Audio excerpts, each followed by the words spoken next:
Oh, there we go. First mess up of the day. Welcome, everybody, to the Notorious OTB, brought to you by the Sports Gambling Podcast Network. And, folks, as always, it's all good, baby. It was all a dream. We used to read Blood Horse Magazine. I got my Cuban links on. Yes, Cuban B. And I'm your host, Chase Sessoms, the Wolf of Oaklawn. I'd rather be trapped than lazy. Don't care what they say, I'ma do what pays me. It happens every year about this time. Weaklings act like they lost their mind. Alphas reclaim the neighborhood. Rob the sheep and all the wolves get good. Yo, if you were hustling, you know it, I could tell. Oh, now it's stopping.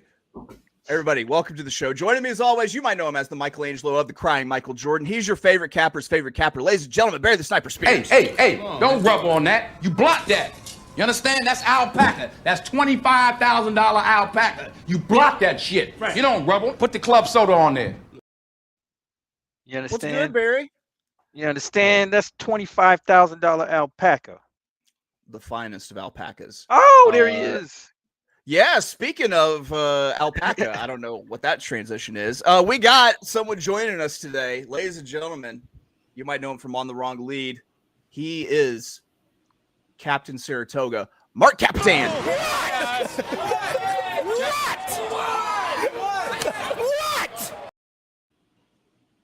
How's it going, guys? How's it going? Sorry, I had somebody pop in my office and needed me to sign something real quick. So, oh, come on, it's not that. Is it that bad? No, this is my Matt Carruthers. Oh, is that the Matt Carruthers? Oh, okay, got it. Sorry, left hanging. I got to ask Kitten this trivia question once of how long do you think you left Matt Carruthers hanging on that high five? And no matter what his answer was, it was going to be, that is incorrect. The answer is not long enough. So,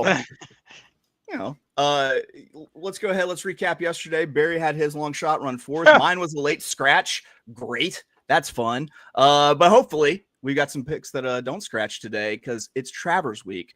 So, of course, our focus is on the goings on at Saratoga this week. Today, Barry, Mark, and I have picked out our very best bets on the Saratoga Wednesday card. These can be high odds plays. These can be high confidence plays, or possibly a little bit of both. So let's go ahead and get some past performances pulled up. Sure. We're talking Saratoga this Wednesday. Today, the 20th of August, year of our Lord 2025. Post time for the thoroughbred races on the card is going to be 1:48 Eastern, 12:48 God's time, 10:48 Pacific time, out on the Pacific coast. Just real quick, guys, what did you think of this card? That's pretty good. Yeah, it's a pretty good card. Oh, go ahead. I was gonna say for Wednesday. I mean, the Wednesday cards this meet have not been so good. This is probably the better one, and I think it's because of the maiden races that are in here. Those are pretty decent, and the latter half of the card is okay too. Yeah, I agree with what Barry said. These Wednesday cards have not been the best all meet. And I think you're going to see the same thing this week where it's going to ramp up. It's going to get better and better as you get closer to Travers Day. But this is a fun little card. Obviously, a little bit of a monkey wrench thrown in there with with the rain overnight. So the turf races came off. And that always, it gives you both things, right? It makes a little bit of calamity, but oftentimes you can find some value in these kind of cards, which is fun. It's true. Well, Barry, you are kicking us off today in race 4. What you got going, Barry? Race 4, 32,000 optional claimer going 6 furlongs on the dirt. Yeah, this is a nice little, or like I should say, like the typical race you would see at Saratoga on a weekday. An optional claimer, $25,000 start allowance.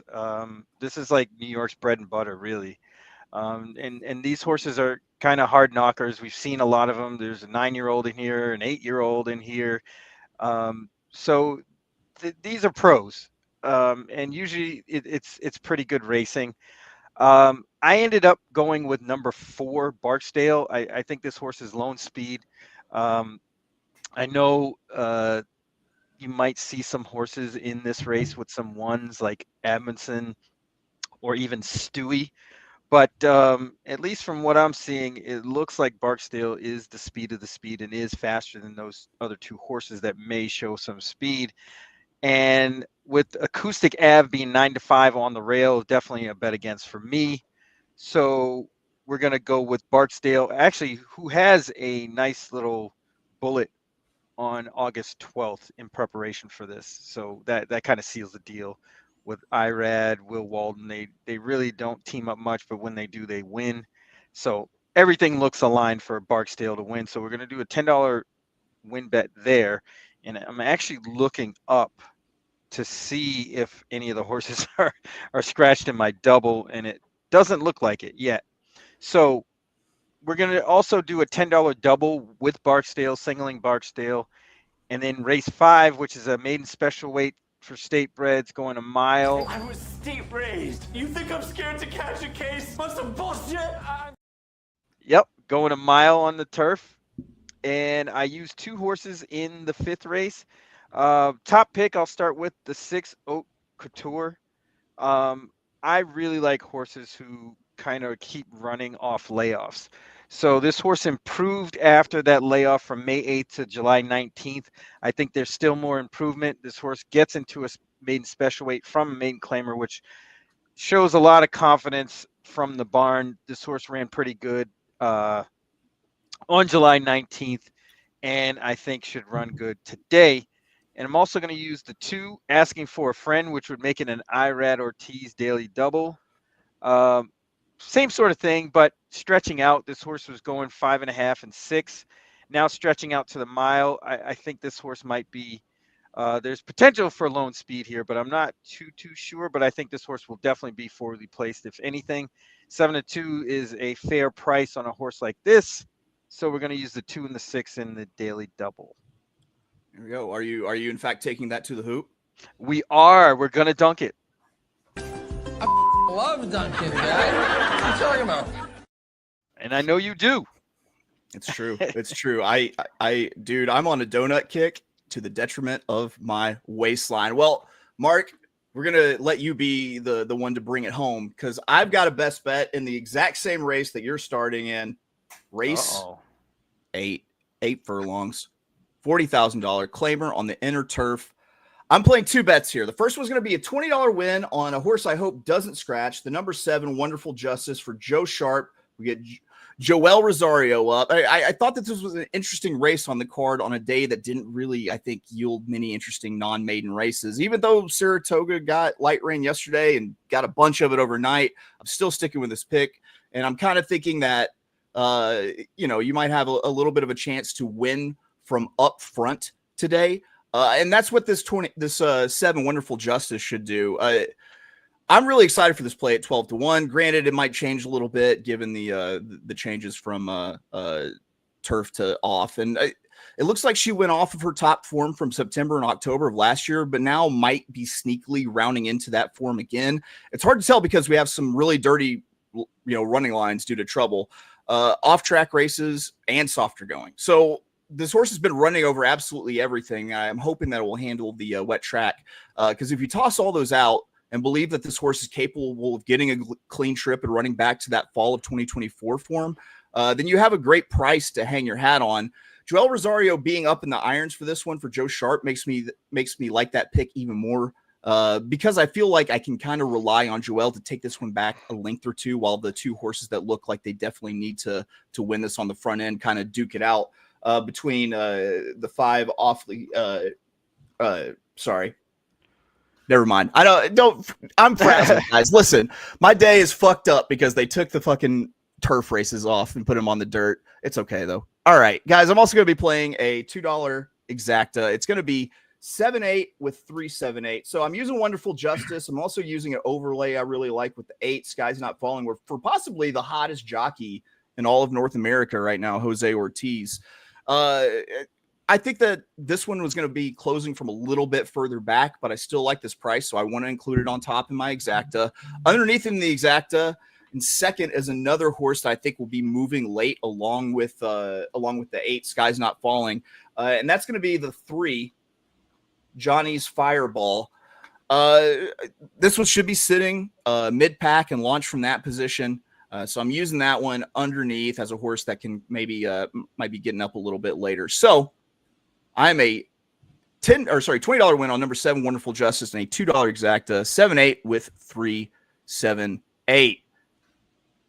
Mark, you've got plays starting in race 7. Also, what are you doing? Plays that start in race 8. So a couple of horses in here that I was interested in. First off is the bigger priced of the two parts, and that's the 5 Castle Island. This is the other Joe Sharp horse, and I would imagine Castle Island was actually designed to be that this would stay on turf, and that this would be the setup horse for the horse you liked, Wonderful Justice. But what we've seen at Saratoga quite often is when you get rain overnight, the rail gets really hot. And I have a feeling that this is your inside drawn speed, has a lot more speed than anybody drawn inside this horse. Horse could get to the front end. Joe Sharp's 22% first off the claim. I could see a situation where this one goes to the front with Gomez up and just doesn't stop. And so I think at 30-1, there's a lot of value in here. And these are the type of horses that I like to include in a double. And also, this is a horse that does have one start over the off going, but that was a long time ago. There's enough pedigree there to say that this one should handle an off track fine. So my first thought, or the one I'm interested in here, is Castle Island. The other one is the co-entry, the 1 and the 1A. Tuts Island is another horse in here that has a lot of speed and has 2 wins over the off going. Those were a little while ago, but if you look at the figures that horse threw up on off tracks, some stuff like 91 type of buyer speed figures, those should be very, very, very stout in this race. And the other part of that entry is Local Barrio, which is the 1A, the Norm Cassie horse. And that's another horse that has some wins off the off going, has enough speed to be forwardly placed, to stay out of that kickback. And, and I like seeing Santana get up on that, on the Cassie horse. There's nobody that's been riding better at Saratoga, probably all meat, than Santana, especially when you look at the quality of the mounts he's been getting. So I'm going to use the 1 and the 5, who are both going to be prices in this leg. And then I guess we probably want to talk about race 9, which is the sort of backside of this daily double that I'm playing. And I'm going to single in here the 13, Miss Impulsive. This is Amelia Green horse, has pedigree both top and bottom, that should absolutely love the off going. If you're unfamiliar with Amelia Green, she was a Todd Pletcher assistant trainer. She had a very, very good aqueduct and has kind of been off to a slow Saratoga start. And it seems like her barn's just kind of, finding on its legs now again. She had a winner a couple of days ago on the meet. So this is one, again, a lot of early speed and getting the biggest class relief in all of horse racing, and also a pretty massive jock upgrade. Love me some Katie Davis, but seeing a Rad take them out probably means that this one is very well spotted here, and you can expect some good things. So I am going to be singling into Miss Impulsive. Yes, I'm singing. I want to mingle. You want to mingle? Yeah. Yeah, she won with Frankie aboard. Yeah, for that Frankie horse. Yep, the flying dismount horse. Mm-hmm. The flying dismount with tax issues horse. And so that's been listen. I've been on Frankie Dettori horses all year because I know that he's got those tax issues overseas, and somebody's going to be riding if they got to pay the government. All right, guys, Barry, how do you feel about wrapping up picks? I think we have to. Is mandatory. Barry, go ahead. All right, so I have race 4, $10 win bet on number 4 Bartsdale, and a $10 daily double number 4 with 2 and 6 in race 5 to the hoop. Let's cash it. Stand in line after you bet. That's right. Stand in line until. Oh, I got to find the clip. Why is it so hard today? Never mind. We're moving on. All right. By Wednesday, Saratoga best bets come out of race 8, $20 win on number 7, and a $2 exacta 7-8 with a 3-7-8, and probably my favorite picks graphic here. Go ahead, Mark. Yeah, race at 8 and 9, $5 daily double, 1-5 over the 13. There we go. Keeping it skinny. We like skinny tickets around here. Guys, we've done the damn thing. I've somehow managed to get out of just the chaos that is my morning to do a show. Mercifully, this one is ending because this has not been my strongest performance.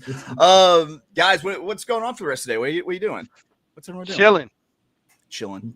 Yeah, be playing the Saratoga card. Be interested to see how things look after scratches, and then trying to get early start on the weekend. They're obviously a big day on Saturday at Saratoga, and I have a lot of handicapping that I need to get done.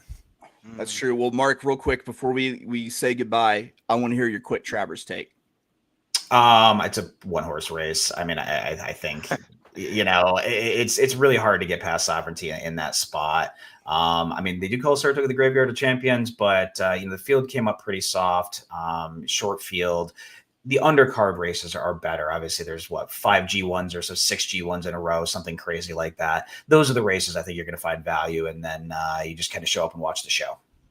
Yeah, I kind of feel that way about Sovereignty also. Doesn't mean I'm going to end up betting Sovereignty, but we'll see. We'll see. I might try to boom the dynamite by using a horse other than Sovereignty in some daily doubles or something. But hey, listen, I've been trying to beat Sovereignty for like 5 months now. At some point, it's going to happen. All right, guys, that's it for us here at the Notorious OTB, brought to you by the Sports Gambling Podcast Network. We're back tomorrow with the Thursday big show. Our friend Andrew Champagne is going to join us at 2 p.m. Eastern, 1 p.m. God's time. We'll be talking Saratoga Saturday, Travers Day with a $100 budget. Ooh, what are we going to ride out on? What are we going to ride out on? Bye. And I make nothing. Zero. Zilch. By the time I pay all my scientists, all my people,